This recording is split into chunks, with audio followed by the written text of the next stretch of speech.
안녕하세요. 앞서 시간에서 협동조합 모델 발굴 사업에 대한 연구 결과들을 들어봤습니다. 이번 시간에는 협동조합 과거를 통해 새로움을 발견하다라는 그런 주제로 이야기를 나눠보는 시간을 갖도록 하겠습니다. 짧은 시간이지만 의미 있는 이야기들이 이제 나눠지기를 기대하면서 참여하시는 분들을 잠깐 소개해드리도록 하겠습니다. 바로 제 옆에 이제 이재수 춘천시장님, 그리고 바로 제 옆엔 또 카톨릭 신협의 한광수 이사님. 안녕하세요. 그다음에 생협 부문으로 춘천 두레생협의 김선우 전 이사장님. 그리고 오늘 협동조합 유공 포창 수상자를 대표해서 사회적 협동조합 무아의 장혁우 이사장님, 그리고 협동조합 운동사 연구진을 대표해서 나비 소셜 컴퍼니의 김윤정 소장님을 함께했습니다. 네, 감사합니다. 그래서 오늘 첫 번째 이야기를 들어볼 분은 이제 이재수 시장님께 이제 여쭤볼 건데요. 오늘 이렇게 좀 있다가 이제 그 최종 결과 발표를 하시겠습니다만, 춘천 협동조합 운동사를 발간했다는 거에 대해서 어떠한 의미가 있는지 그 의의에 대해서 좀 말씀 부탁드리겠습니다. 네, 저도 취재 대상이 됐는데요.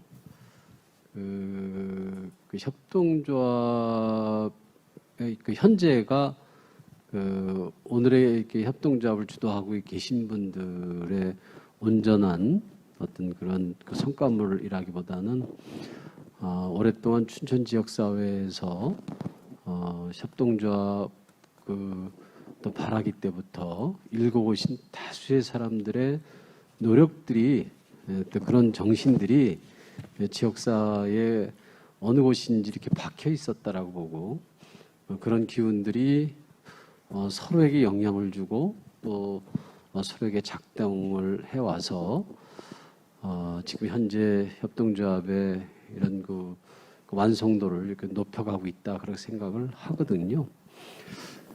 초기에 협동조합이 사실 우리가 또 생활협동조합이라고 또는 소비자생활협동조합이라고 하는 이 협동조합의 시작이 마치 협동조합의 처음인 것처럼 인식할 수도 있는데, 사실 그 이전으로 우리는 더 생각해 볼 필요가 있고요. 지역사회에 초기 농업협동조합이 만들어질 때 초기 멤버십들이 갖고 있었던 정신 또한 우리와 크게 다르지 않은 협동조합 이해와 열정들이 있었고요.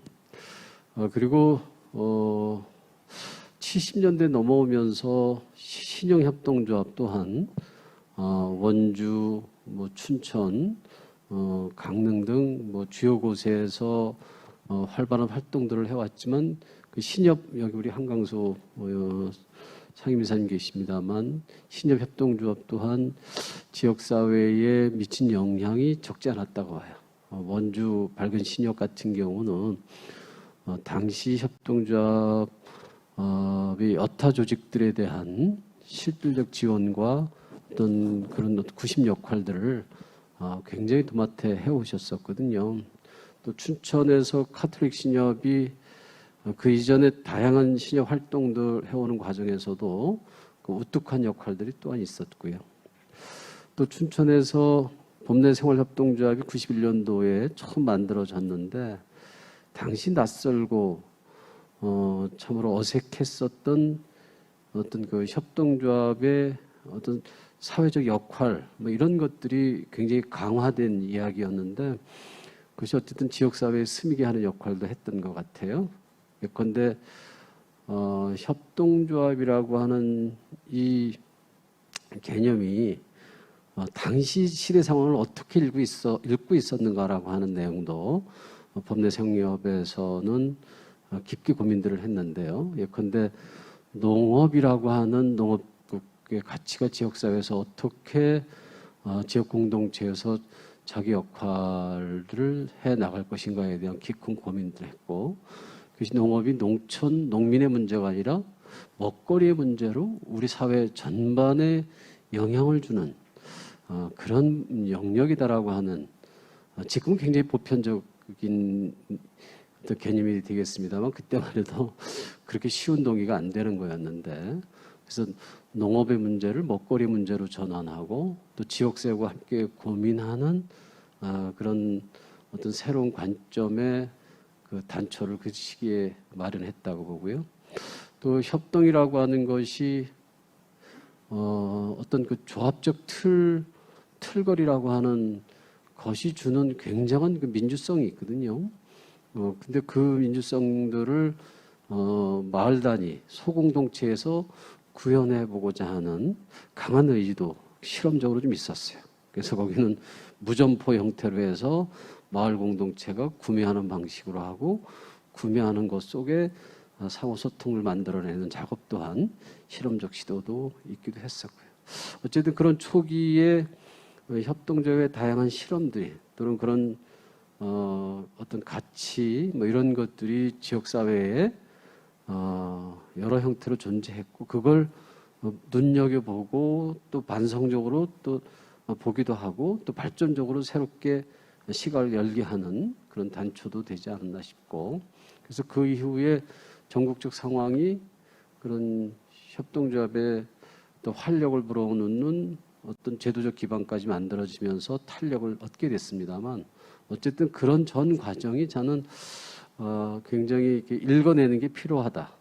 그리고 그런 것들을 늘 되새김하면서 현재를 바라보고 또 앞으로 미래에 대해서도 그런 것들을 놓치지 않고 가는 그런 겸허함과 또 그런 어떤 폭넓은 인식 틀 이런 것들 보는데 굉장히 중요할 거라고 봅니다. 그래서 이번 협동조합 그 춘천의 역사들을 바라보는 여러 시각들이 있겠습니다만 굉장히 의미 있게 저는 보고 있고 그것도 하나의 굉장히 의미 있는 발자국이었다라고 생각을 합니다. 예, 말씀 감사합니다. 박수 부탁드리겠습니다. 네, 이어서 다음으로 이제 각 부문별로 우리 협동조합 현황 소개하고 이어서 근황까지 좀 여쭤보도록 하겠습니다. 신협 부문을 대표해서 한광수 상임이사님 말씀 부탁드리겠습니다. 네, 반갑습니다. 저희 신협이 어떤 시대적인 배경 속에서 어떤 목적으로 저희가 탄생을 했고 그리고 어떻게 발전해 왔으며 그동안 그 신협 활동을 하면서 어떤 어려움은 없었는지 여기에 대해서 돌아보고요. 그리고 현재 현황은 어떤지에 대해서 말씀을 드리도록 하겠습니다. 저희 신협이 한국에 처음 들어온 것은 1960년에 들어왔는데요.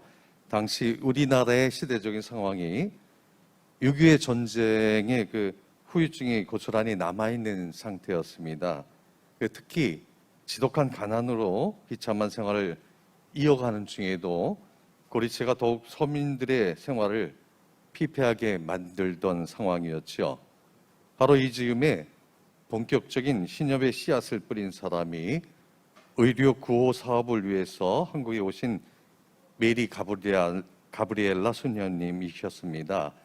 이 수녀님은 캐나다에서 지역사회 개발 운동을 연구하고 부산으로 돌아와서 1960년 5월 1일 날 대한민국 최초의 신협이죠.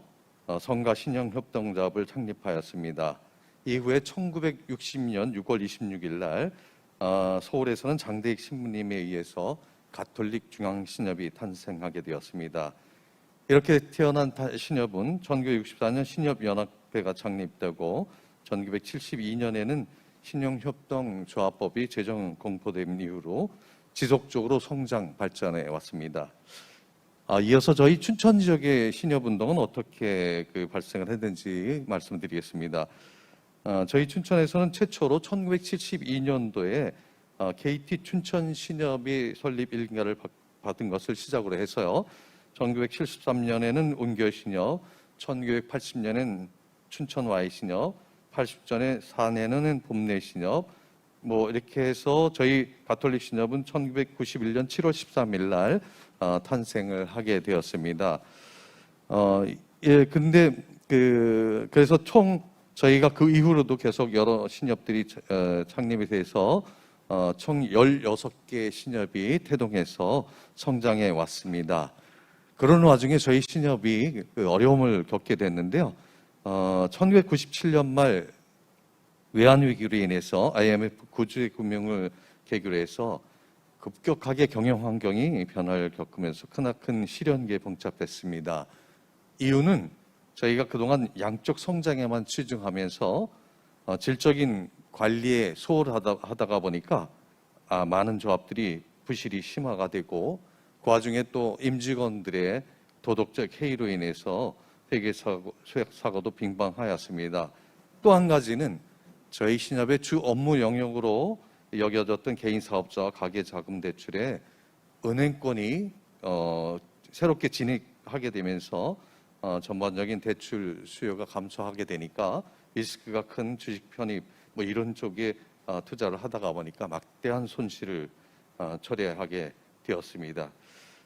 이러한 그 어려움을 겪으면서 저희 신협이 다시 한번 저희 조직에 대해서 성찰을 하게 되는데요. 그래서 그동안에는 표면적인 양적 성장에 치중하다 보니까 실질적인 질적 관리에 소홀히 했는데 저희가 보니까 캐나다의 벤시티 협동조합이라고 있는데 그런 곳에서는 사회에 얼마나 많은 기여를 하느냐 이런 것을 지표로 삼아서 그 평가를 받는다 그래요. 근데 오히려 이렇게 양적인 성장에 치중한 건 아이러니하게도 실제로 많이 침체를 하고 어려움을 겪었는데 질적인 그런 관리에 충실한 그런 금융기관들은 오히려 더 큰 성장을 이렇게 유발했다고 이렇게 말씀을 드릴 수 있겠습니다. 그래서 저희 지금 앞으로 이제 저희 신협들이 지향해야 될 점은 그러고 보니까 표면적인 양적 성장이 아니라 실질적으로 지역 사회를 위해서 따뜻한 금융 그리고 착한 금융, 포용적인 금융 이것을 오히려 시행함으로써 오히려 더 양적으로 성장할 수 있는 그런 계기가 되지 않을까 생각이 돼서 앞으로는 좀 더 저희가 그런 쪽에 많이 전념하고자 그렇게 지금 준비를 하고 있습니다. 네, 이상입니다. 네, 감사합니다. 박수 부탁드리고요. 이따가 물어볼 것까지 다 답변을 해버리셔가지고 어떻게 될지 모르겠습니다. 그러면은 생협 부문을 대표해서 우리 김선옥 전 이사장님께 좀 말씀 부탁드립니다. 네, 안녕하세요. 저는 현 춘천 엊거지 협동조합 이사장 김선옥이고요. 전 두레생협 춘천 두레생협 이사장이었습니다. 왜냐하면 현 얘기 안 하면 우리 직원들이 그럴 것 같아서 현을 얘기를 하겠습니다. 제가 여기 이제 생협 부문으로 불려나왔기 때문에 사전에 생협 세 군데하고 같이 얘기를 했어요. 현황이 어떤지. 사실 저는 이사장을 작년에 그만뒀기 때문에 현재 생협들이 겪고 있는 또 코로나 시대의 어려움은 무엇인지 이런 게 무엇인지 얘기하느라고 어제 다 얘기를 했는데요. 현황을 보고 저도 깜짝 놀랐어요. 춘천시에 협동조합이 몇 개라고 아까 얘기했죠? 3개? 300 몇 개라 그랬나? 아니 300 몇 개? 설립 기준으로. 그리고 이제 그 명수가 있었는데 소비자 생활 협동조합을 일명 이제 생협이라고 하잖아요. 이 생협은 제일 먼저 춘천에 생긴 게 1995년도 방주공동체를 시작으로 한 춘천 두레 생활협동조합이고요. 그게 이제 95년도에 설립이 됐으니까 26년 됐습니다. 최고 오래된 생협이고, 그다음에 2011년에 한살림 춘천하고 아이쿱 춘천이 생겼습니다. 그래서 세 개의 그 소비자 생협이 지금 춘천에서 활동을 활발하게 진행을 하고 있고요. 세 개의 생협 매장 5군데 한 매출은 한 100억 정도 되는 것 같아요. 그리고 숫자를 보고 깜짝 놀라요. 조합원 숫자를 보고. 춘천 시민이 28만이라고 아까 얘기하셨잖아요, 시장님. 근데 소비자 생협 그 가구 수로 보면 11,000가구더라고요. 엄청나게 많이. 제가 이제 처음 시작할 때보다 엄청나게 많은 그 소비자 조합원들이 생겼다라고 하는데요. 실제로 이제 11,000명의 조합원들이 있는 생협이 그럼 뭘 하냐라고 얘기를 했을 때 사실 10년 차 된 조합들인데 본인들의 조합 활동을 굉장히 열심히 많이 했죠. 물론 그래서 이제 대부분 민주주의 훈련장이라고 많이 이야기를 해요. 소비자 생활 협동 조합 같은 경우에는 그 안에 공동체 다양한 욕구들을 가지고 있는 조합원들이 자신의 욕구를 같이 필요와 욕구를 같이 함께 만들어서 조직하고 훈련하고 자신들의 그 이익을 내는 이런 조직이거든요. 그래서 그런 활동들을 참 열심히 많이 했는데 코로나 시대에 함께 대면하지 못하면서 그런 것들도 상당히 많이 어려워지고 위축되고 있다 이런 이야기를 또한 함께 합니다. 그러나 이제 실제로 그 춘천에서는 사회적 경제 네트워크라고 사회적 경제 조직들을 묶여 있는 곳이 있어요. 거기서 생협들이 함께 모여서 이제 부문별 활동들을 열심히 진행을 하고 있고요. 특히 5년 전부터는 이 새 생협이 전국 어디에서도 나타나지 않는 현상인데 사실 어떻게 보면은 업체 간의 경쟁 업체일 수도 있거든요. 그런데 새 생협이 함께 모여서 매달 우리 지역에서 일어나는 일들, 지역의 현안들은 무엇이고 우리가 함께 풀어가야 할 공동 과제는 무엇이냐 이런 것들을 같이 공부하고 또 선진지 견학도 하고 이러면서 실제로 자원순환 문제라든지 기후 위기에 대응하는 먹거리 문제라든지 이런 문제들을 같이 의논하고 실제로 실행하고 있습니다. 그래서 올해 같은 경우에 특히 5년 전부터 그런 활동을 했는데 아까 송현섭 씨가 발표했듯이 자원순환 관련해서 PPP 모으기 운동이라든지 그다음에 같이 사는 가게 그래서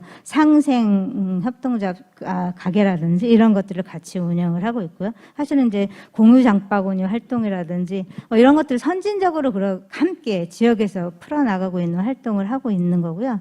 그래서 주로 이제 두 번째 질문에 나중에 말씀드리겠는데 이렇게 이제 한 11,000명이 움직이고 있는 소비자 생활 협동조합 그동안에 10년, 20년 동안의 자기 역사 속에서 지역 내에서 엄청나게 많이 그래도 협동의 어떤 뿌리들을 내리고 있구나라고 하는 생각을 하고 있고요. 네, 자랑스러운 곳이다라고 자랑하고 싶습니다.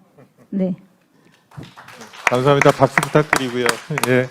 그리고 우리 춘천에는 유난히 문화예술 관련 협동조합들 이런 쪽들이 잘 크고 있죠. 그래서 사회적 협동조합 무화의 그 장효구 이사장님 그 근황 좀 부탁드리겠습니다.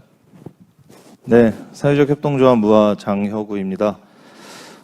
처음에 이 토크 콘서트 제안을 받았을 때 이렇게까지 제가 이 현황에 대해서 사회적 협동조합의 현황에 대해서까지 말해야 될 거라고는 상상을 못하고 덜컥 오케이를 했다가 굉장히 지금 마음이 불편하다는 말씀을 드리면서 네, 사회적 협동조합은 조금 비영리이면서 네, 기업으로 인증을 받고 있는 또 단체이기도 합니다. 그래서 우리가 6.25 전쟁이 끝나고 나서 아무래도 가장 우리에게 힘들었던 건 일자리와 먹거리였을 거예요. 그런데 그것들을 우리 기업 측에서 굴지의 기업들이 우리 일자리들을 해결을 해주면서 많은 우리 사회적 문제들을 좀 해결을 해줬습니다.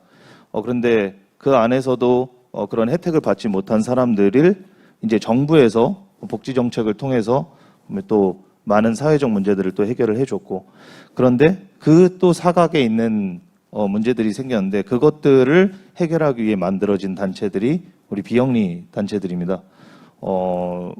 복지를 통해서 해결하기에는 굉장히 또 소수일 경우에도 있고 아니면 우리 법 안에서 법의 테두리에서 되게 애매하게 좀 벗어나 있는 분들을 위해서 우리가 이런 사회적 가치를 이렇게 사회적 가치를 만들어내고 있는 단체들인데요.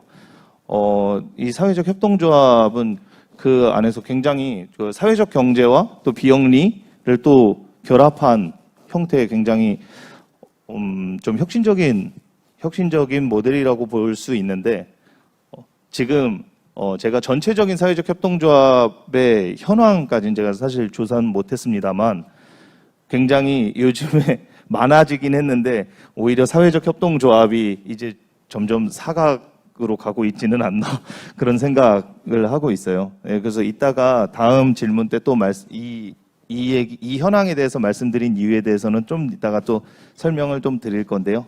어쨌든 그렇고요. 저희 사회적 협동조합 무화에 대해서 간단하게 설명을 좀 드리면 저희는 제일 처음에 2012년에 경제적인 이유 때문에 문화예술 교육을 받을 수 없는 청소년들을 위해서 만들어졌습니다.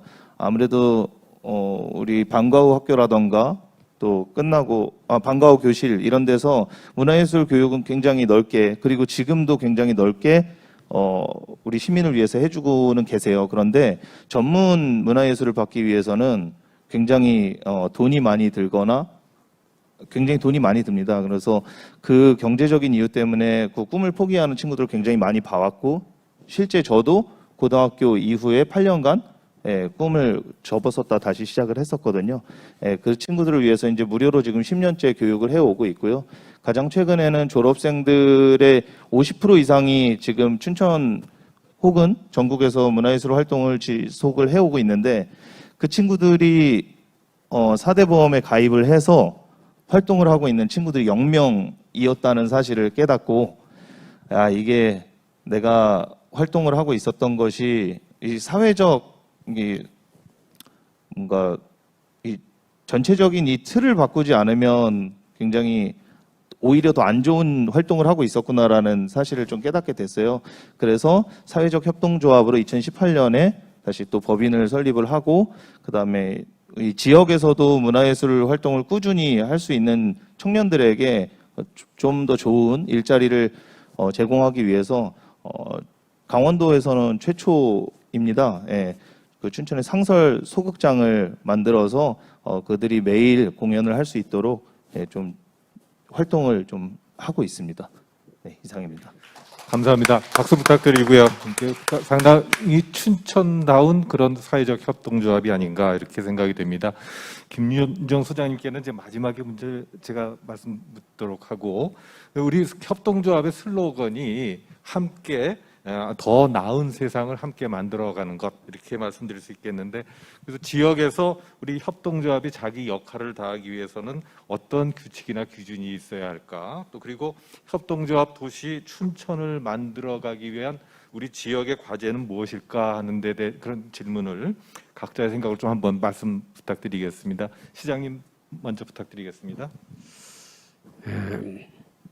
협동조합의 그 작동 원리를 우리 지역사회의 운영 원리로 하겠다라고 하는 이야기를 아까도 잠깐 했었는데, 그 협동조합의 운영 원리라고 하는 것이 아주 명쾌하잖아요.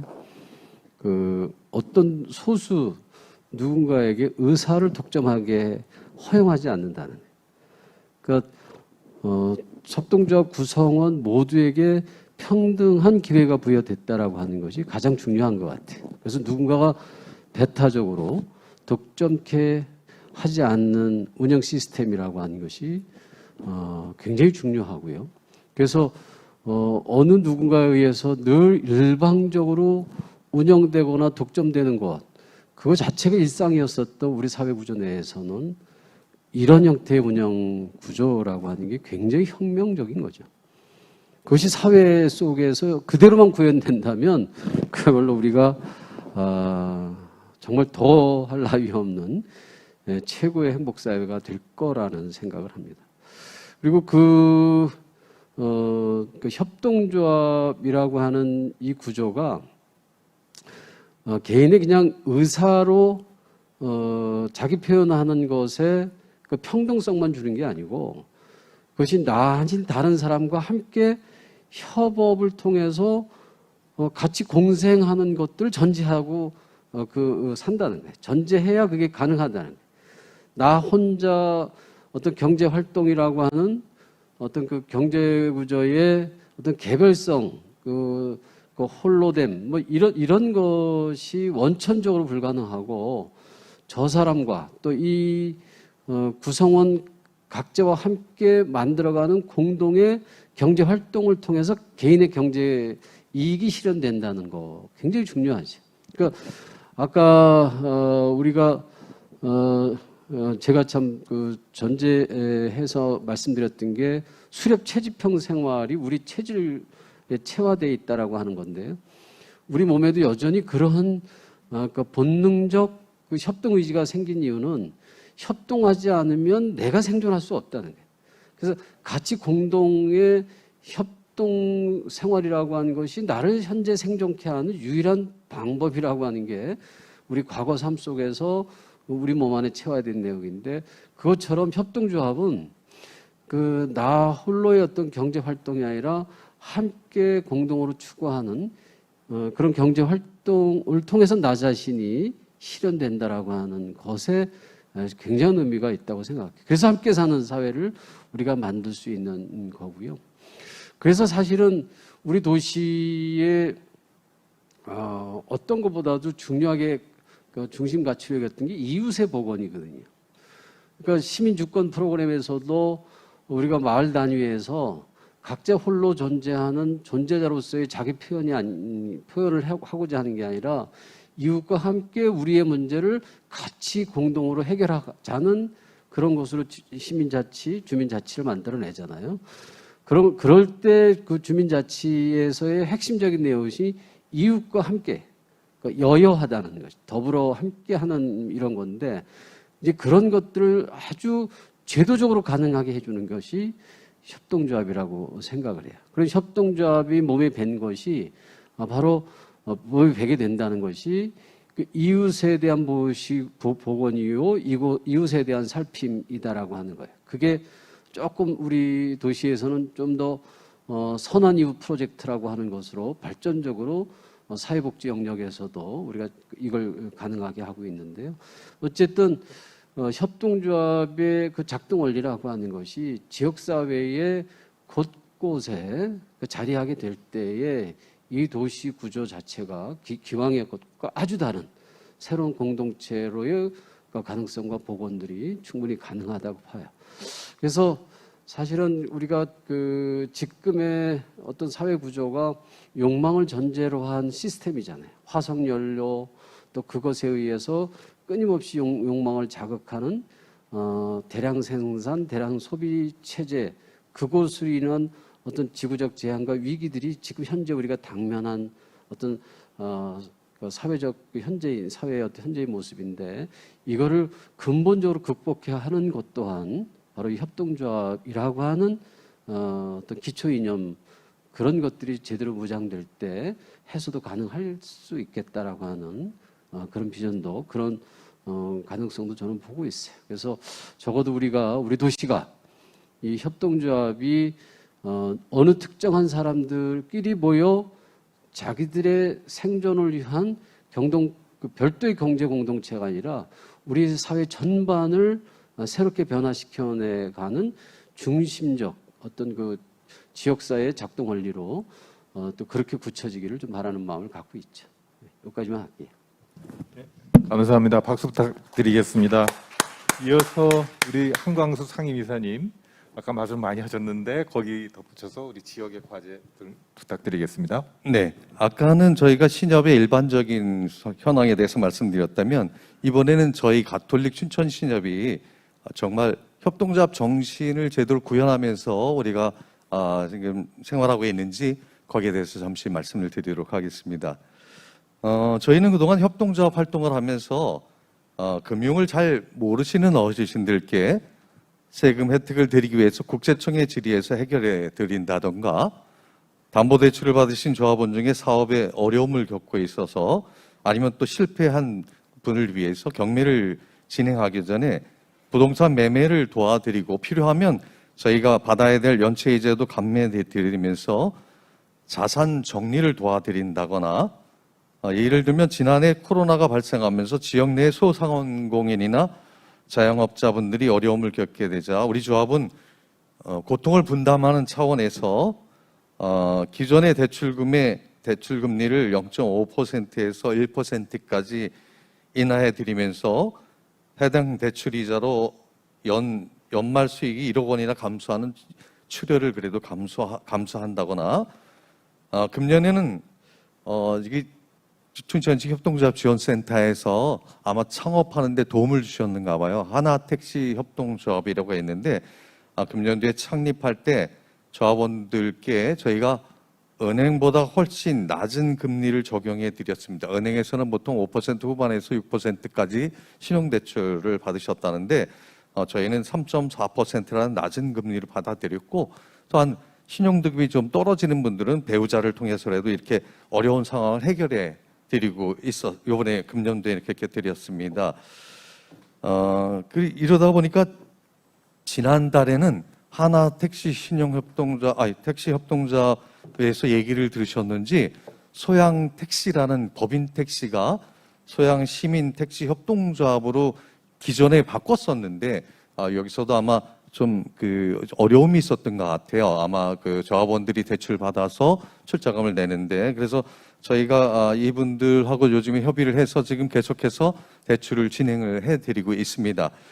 근데 이분들한테 소양시민택시협동조합 이사장님하고 그래서 상담차 얘기를 나눌 기회가 있었는데 협동조합을 하니까 뭐가 좋은가 제가 한번 여쭤봤어요. 법인 택시하고 협동조합 택시가 뭐가 틀립니까? 그랬더만 법인 택시 할 때는 이분들이 다 직원이다가 보니까 꼭 지시를 받아야 뭘 했는데 청소도 안 하고 있다가 이거 좀 해주세요. 그럼 그제서야 이제 움직였는데 마지못해서 협동조합의 조합원이 되시니까 이분들이 이제 주인의식이 생겨서 내가 주인이지 않습니까? 그러니까 조합원이 곧 주인이니까 이분들이 자발적으로 청소도 하고 자발적으로 모든 일을 행하게 돼서 이 주변 환경도 그렇고 실제로 그러다 보니까 영업을 통한 수익도 많이 늘어나더라.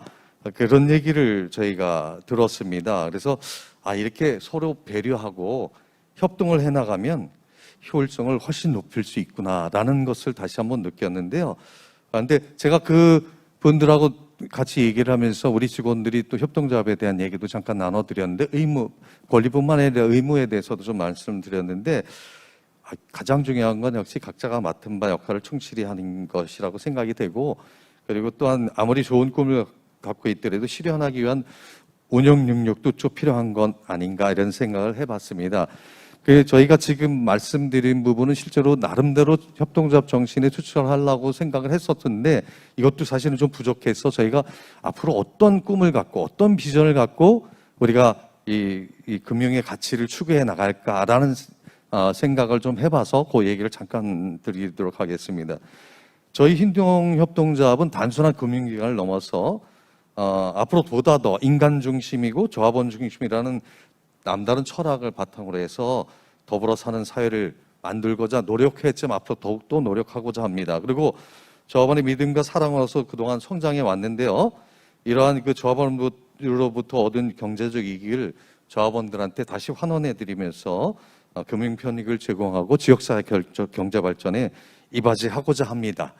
그리고 조금 전에 말씀드렸지만 보다 문턱이 낮은 금융협동조합으로서 중소자영업자와 영세노동자를 적극적으로 포용하면서 사회적 기업과 협동조합을 키우는 인큐베이터 역할을 하고자 합니다. 그래서 요람에서 무덤까지 평생 곁을 지켜주는 따뜻한 이웃, 든든한 동반자, 그것이 저희 가톨릭 신협이 추구하는 금융의 가치입니다. 네, 이상입니다. 예, 감사합니다. 박수 부탁드리고요. 그리고 저희가 좀 이렇게 많은 얘기를 하다 보니까 우리 시장님 좀 이동을 하셔야 되는데 그 시간까지 지금 저희가 잡아먹고 있었습니다. 오랜 시간 이 바쁜 중에도 우리가 함께 해주셔서 굉장히 감사드리고요. 감사합니다. 네, 또 이동하셔가지고 또 일 봐주시기 바랍니다. 네. 예. 감사합니다. 예. 자, 그럼 이어서 신협의 이야기를 들었고 이어서 이제 생협 이야기를 들어보도록 하겠습니다. 시장님 가시기 전에 했어야지 되는 건데. 시장님 꼭 방송 다시 보십시오, 시장님. 네, 요청사항 있습니다. 저희는 20년, 10년 협동조합 운동, 협동조합 활동 이런 걸 진행하면서 이제 협동조합 지원센터가 18년 생겼잖아요. 춘천시 협동조합센터가.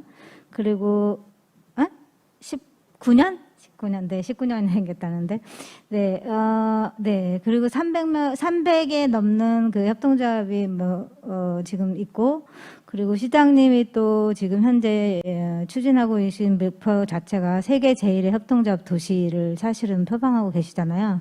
그래서 앞으로 춘천이 정말 세계 제1의 협동조합 도시가 되려면 뭐 지금 시기에 우리한테 무엇이 필요할까라고 하는 이제 고민들 했고 저희도 이제 고민을 했습니다. 근데 사실 얼마 전에 제가 이제 강원도 사회적 경제 발전 계획 발표하는 자리에 갔었는데요. 제 2차 그 발전 계획을 세웠더라고요, 강원도에서. 그리고 5개의 목표를 가지고 이제 각기 거기에 맞는 사업을 추진하겠다라고 하는 거를 봤습니다. 근데 그 중에서 지금 원주시에 대부분 사회혁신센터 뭐 이런 것도 원주시에 뭐 세워지더라고요. 그리고 사회적 경제 지원센터도 원주에 있잖아요.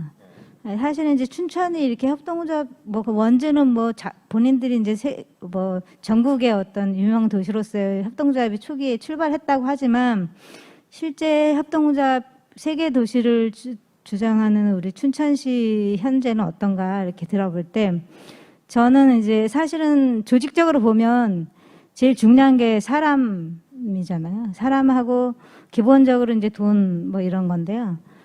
사람이 키워지고 길러지고 또 조직이 계속 가려면 좋은 에너지들을 서로 받고 기운 내서 가야지 되는데 그런 것이 모이는 곳이 저는 공간이라고 또 생각이 듭니다. 그래서 물류센터 막 이런 거 듯이 혁신센터 이렇게 해서 그런 거 세우듯이 막 세워지는 것도 좋지만 춘천시에는 사실은 이제 지금 가장 많이 핫한 게 이제 사회혁신센터로 그것이 모여 있고 협동조합 지원센터도 거기에 들어가 있는데 사실 가서 보면 이 협동조합인들이 모여갖고 나름 으쌰으쌰하고 사회적 경제인들이 뭔가 힘을 받을 수 있는 그런 공간으로는 조금 부족하다 이런 생각이 많이 들어요. 그래서 장기적으로 보면 사실 협동조합급이 사회적 경제를 아우르는 그런 공간이 좀 있었으면 좋겠다.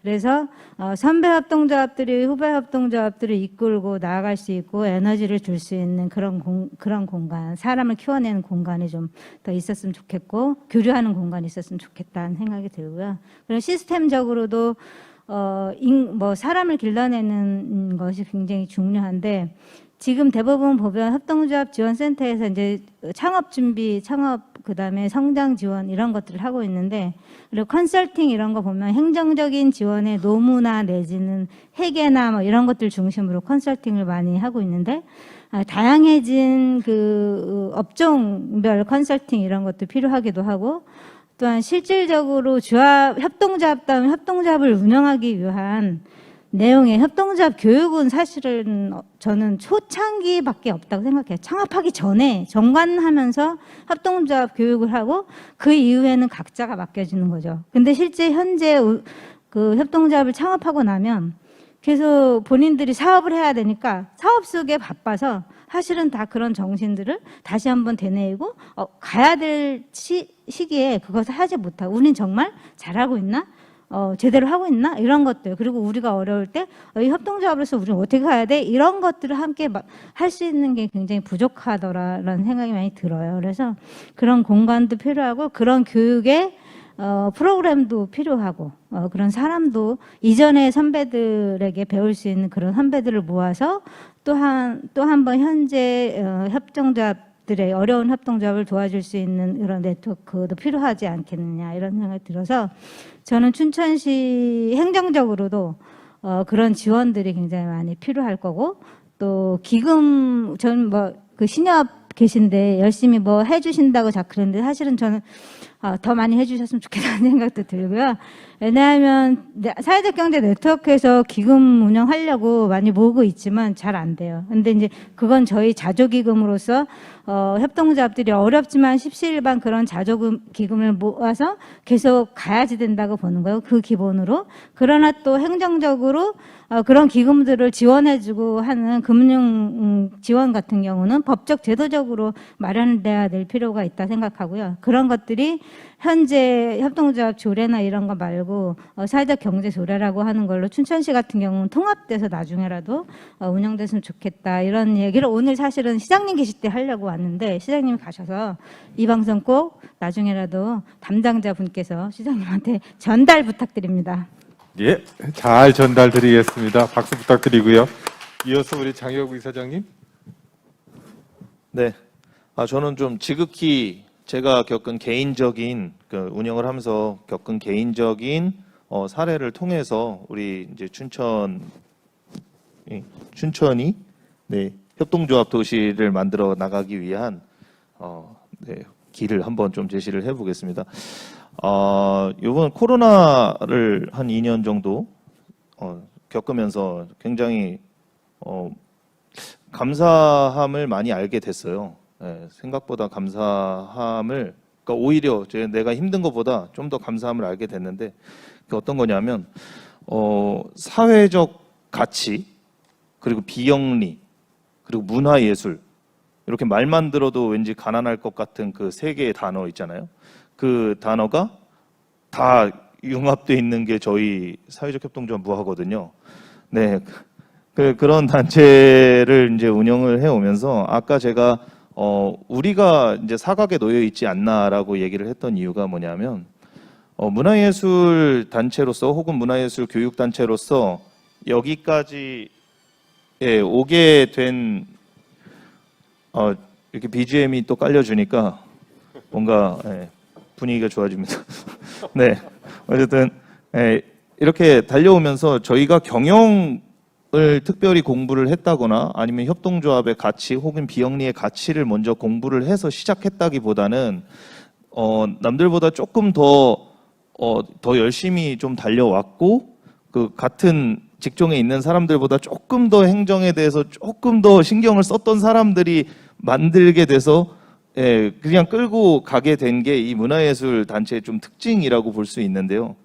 그렇다 보니까 저희가 알아서 뭔가를 찾아서 뭐 지원을 찾거나 이 경영에 대한 또 해박한 지식이 있거나 그렇지를 못해 왔어요.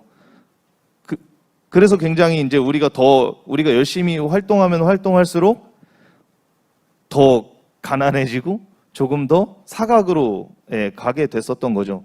그런데 요 최근에 이게 잘 맞물린 건일 수도 있는데요. 그 코로나가 터진 시기와 그다음에 우리가 또 시민 주도를 하면서 좀 센터들이 저희와 굉장히 많이 맞닿는 센터들이 생겼는데 뭐 먼저 춘천 사회적 경제 네트워크라던가 그리고 협동조합 지원센터 당연하고요. 그다음에 그 문화도시 지원센터 그리고 이렇게 한 3개 정도가 저희와 굉장히 많이 왔다 있는데 센터장님이 좀 민간에서 원래 필드에서 활동하시던 분들로 채워지고 분들도 그렇게 채워지기 시작하면서 이게 좀 많이 바뀌었어요. 저희한테 오는 혜택과 그다음에 신경을 써주시는 것들이 굉장히 많이 바뀌었거든요. 그래서 저희는 우리 가치에 맞는 이 사람들을 계속해서 만나고 찾아다니는 데 집중을 하면서 사회적 가치를 어떻게 우리가 만들어낼 것인가, 우리 사회적 문제를 어떻게 해결할 것인가에 대해서 조금 더 신경을 써 나가면 우리 위치에서 써 나가면 되고 지금 우리를 도와주시는 이 중간 지원 조직 분들이 예전과는 좀 다르게 저희가 막 찾아다녀도 찾기 힘들었다면 지금은 굉장히 막 먼저 알려주시거든요. 또 먹여주세요, 거의. 예, 그렇다 보니까 조금 더 저희는 감사하게도 활동을 많이 할 수 있게 된 것 같아요. 그래서 근데 제가 초기에 뭐 이쪽을 협동조합 지원센터를 얘기를 하자면 되게 적은 인원으로 그다음에 적은 예산으로 활동하시는 거를 계속 봐왔다 보니까 뭔가 제가 막 미안할 정도로 그 힘들게 도와주시는 걸 봤거든요. 근데 요즘에는 뭐 또 인원도 충원되고 하셨다고 들었습니다만 제가 볼 때는 조금 아직도 부족한 것 같아요. 오히려 우리는 조금 더 우리의 일에 집중할 수 있게 이 중간에서 지원해 주시는 분들, 사회적 경제 네트워크도 마찬가지입니다. 진짜 이분들한테 오히려 더 많은 지원을 좀 해서 우리가 더 우리의 가치에 집중하고 우리의 일에 집중할 수 있게 도와주시는 것이 우리 세계 제1의 협동조합 도시를 만드는데 도움이 되지 않을까라는 생각을 해봤습니다. 네, 감사합니다. 박수 부탁드리고요. 그럼 협동조합 운동사를 쭉 집필하면서 느낀 게 많이 있으실 텐데 우리 김윤정 소장님 말씀 좀 들어보도록 하겠습니다. 네, 이제 그냥 질문 겸해서 마무리를 하면 되나요? 네. 실제로 그 춘천 지역에서 협동조합 운동사라고 하는 연구 과제를 받으면서 사실 굉장히 난감했습니다. 그래서 이걸 어디에서 어디서부터 출발을 해야 되지를 그 출발선을 정하는 것부터가 사실은 뭐 한 달 이상 고민의 시간이었던 것 같고, 그 이후에도 그 왜 흔히 고구마를 캐듯이 어딘가 하나에 뭐가 뿌리가 걸려야 그 다음에 연결된 줄기들이 이게 보여지는 것처럼 그 처음에 출발을 하는 과정이 너무 어려워서 어디에서부터 누구를 만나야 할까라고 하는 지점, 그리고 실제로 우리가 무엇에 집중을 해보면 좋을까라고 하는 범위를 결정하는 것. 그래서 이번 협동조합 운동사에는 비교적 기록이라던가 아니면은 좀 조직적으로 체계가 갖추어진 잘 아시는 농협이라던가 축협, 수협 이렇게 흔히 아는 대규모의 협동조합 조직들은 제외가 되었습니다. 그리고 우리가 가난하지만 자발적이었던, 그리고 실패 경험이라는 것 때문에 잘 드러내지 못했던 이런 것들은 무엇이 있을까라고 하는 것에 조금 더 집중을 해서, 어떻게 보면은 사소한 이야기일 수 있는 부분이지만 실제로 그런 분들을 현장에서 한 분 한 분 찾아다니면서 느꼈던 것은, 지금의 모습이나 결과를 통해서 우리는 판단을 하게 되지만 사실 그분들이 꿈꾸었던 그 처음의 출발에는 정말 생생한 그런 꿈과 희망들이 있었다라고 하는 것들을 정말 많이 볼 수가 있었습니다. 그리고 저희가 협동조합의 어떤 성과를 통해서 그 성과 중심으로 협동조합이 잘하고 있느냐 못하고 있느냐 이것을 따지기 전에 협동조합이 만들어내는 그 이제 필요성, 조합원이나 혹은 지역사회 구성원들과 함께 공감하고 있는 사회 이슈라던가 해결하고자 하는 공동의 목적, 이런 것들로부터 출발해서 무언가를 해결해 나가겠다라고 하는 그 연대체, 그런 움직임들이 정말 놀라울 정도로 힘이 있었구나.